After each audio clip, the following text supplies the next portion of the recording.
दीपावली का समय था और गांव के हर घर में रोशनी जगमगा रही थी। लेकिन गांव के बाहरी हिस्से में एक पुरानी हवेली थी जो बिल्कुल अंधेरे में डूबी हुई थी।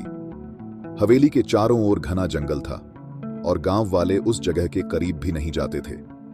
कहते थे उस हवेली में कुछ अजीब होता था, खासकर दीपावली की रात।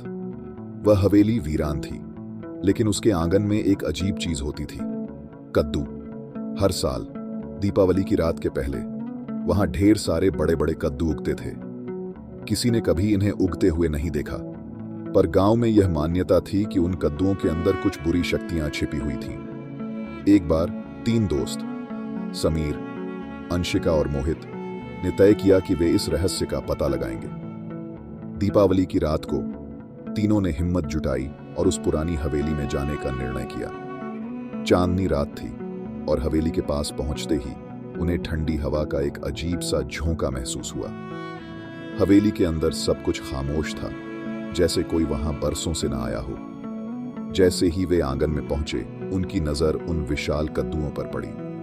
कद्दू इतने बड़े थे कि उन्हें देखकर तीनों का दिल दहल गया। लेकिन सबसे अजीब बात यह थी कि उन कद्दुओं पर अजीबोगरीब चेहरे बने हुए थे, मानो वे किसी की निगरानी कर रहे हों। अंशिका ने एक कद्दू को छूने की कोशिश की और तभी अचानक एक तेज आवाज आई, कौन हो तुम लोग? तीनों के शरीर ठंडे पड़ गए। वे चारों तरफ देखने लगे, पर वहां कोई नहीं था। मोहित ने हिम्मत कर पूछा, कौन हो तुम? लेकिन जवाब में केवल डरावनी हंसी सुनाई दी, जो कद्दुओं के बीच से आ रही थी। तभी एक कद्दू अचानक हिलने लगा और उसमें से खून टपकने लगा। तीनों के पैरों तले जमीन खिसक गई। वह कद्दू खुद ब खुद फट गया और उसके अंदर से एक भूतिया छाया निकली। उसकी आंखें जलती हुई लाल थीं और उसके हाथ में एक पुराने समय की चमकदार मटकी थी। उसने तीनों की तरफ देखा और बोला, तुमने मेरे कद्दुओं को छुआ है, अब तुम यहां से जिंदा नहीं जा सकते। तीनों ने भागने की कोशिश की, पर हवेली का दरवाजा खुद ब खुद बंद हो गया। कद्दू एक एक करके फटने लगे और हर एक से एक एक भूतियां छाया निकलती गई। हवेली के चारों ओर डरावनी आवाजें गूंजने लगी और हवा में तेजी से खून की गंध भरने लगी। समीर ने अचानक एक जलता हुआ दिया देखा, जो हवेली के अंदर एक कोने में रखा था।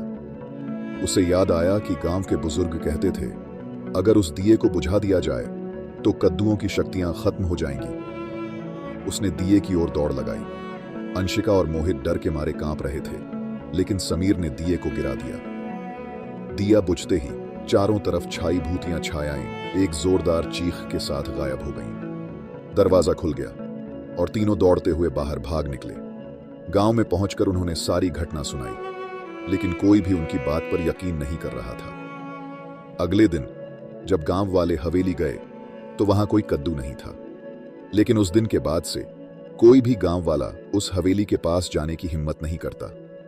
कहते हैं कि कद्दू अब भी हर दीपावली की रात उस हवेली में उगते हैं और जो भी उनकी शक्तियों को चुनौती देने की कोशिश करता है, वह कभी लौटकर नहीं आता।